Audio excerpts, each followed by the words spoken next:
Hello दोस्तों, अगर आप इनकम टैक्स रिटर्न फाइल करते हैं तो ये वीडियो आपके लिए है। दोस्तों, आज हम बात करेंगे ITR 4 फाइल करते हैं उसके बारे में। जी हाँ दोस्तों, ITR 4 जो सेक्शन 44 AD में फाइल किया जाता है, उसमें कुछ जरूरी इंपॉर्टेंट बातें हैं जिसके बारे में हम आज डिस्कस करेंगे। कौन से कंडीशंस होते हैं, कौन से ऐसे एस्पेक्ट होते हैं जिसपे income tax and GST department आपको नोटिस इशू कर सकते हैं, इन सब चीजों से कैसे बचा जाए, कौन से ऐसे एक्टिविटी है जो हम ना करें और क्या है जो हमें ध्यान रखना चाहिए। जी हाँ, डिटेल में आज हम बातें करेंगे, आप बने रहें लास्ट तक। दोस्तों, जब भी आप प्रिजम्पटिव टैक्सेशन स्कीम के अंदर 44 AD में आप रिटर्न ITR 4 फाइल करते हैं तो उसमें जब भी आप टर्नओवर दिखाते हैं, समझो आपकी टर्नओवर या कैश में हो या बैंक में हो, उसमें जो प्रॉफिट रेंज होता है, समझो आपके बैंक में ट्रांजेक्शन हो रहे हैं, उस बेसिस पे आपको मिनिमम 6% प्रॉफिट दिखाने होते हैं। अगर आपका टर्नओवर कैश में है तो आपको मिनिमम 8% प्रॉफिट दिखाने होते हैं।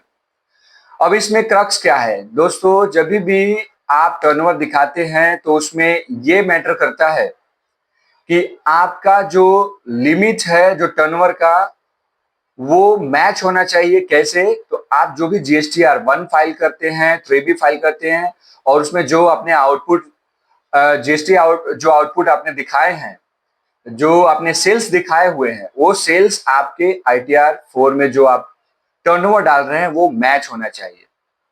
अगर आप उसमें मैच नहीं करते हैं तो उसमें जो डिपार्टमेंट की नोटिस आने का जो संभावना है वो बढ़ जाती है। दोस्तों, एक और इम्पोर्टेंट चीज है जो ध्यान देनी है आपको कि आप जिस भी स्टेट में बिजनेस करते हैं तो उस स्टेट में GST रजिस्ट्रेशन का जो थ्रेशोल्ड लिमिट है, फॉर एग्जांपल अगर आप गुड्स सप्लायर हैं तो आपका जो GST थ्रेशोल्ड लिमिट है 40 लाख रुपीज है। अगर आप सर्विस सप्लायर हैं तो आपका जो GST थ्रेशोल्ड लिमिट है वो 20 लाख है। तो आप जो टर्नओवर आप डाल रहे हैं, आप रिटर्न फाइल करते समय ये ध्यान रखनी है कि क्या आप ये एलिजिबिलिटी में फॉल तो नहीं कर रहे हैं।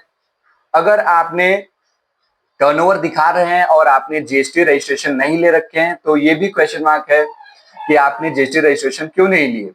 तो आप जब भी टर्नओवर डाल रहे हैं तो ये आपको क्वेश्चन मार्क है कि आप ये फाइनली समझ के डालें कि हम क्या टर्नओवर डाल रहे हैं, क्योंकि ITR 4 प्रिजम्पटिव टैक्सेशन स्कीम में फाइल करना आसान है, मगर जो डेटा मिस, आप कुछ रॉन्ग इंफॉर्मेशन पुट कर देते हैं तो आपको बाद में नोटिस का सामना करना पड़ सकता है।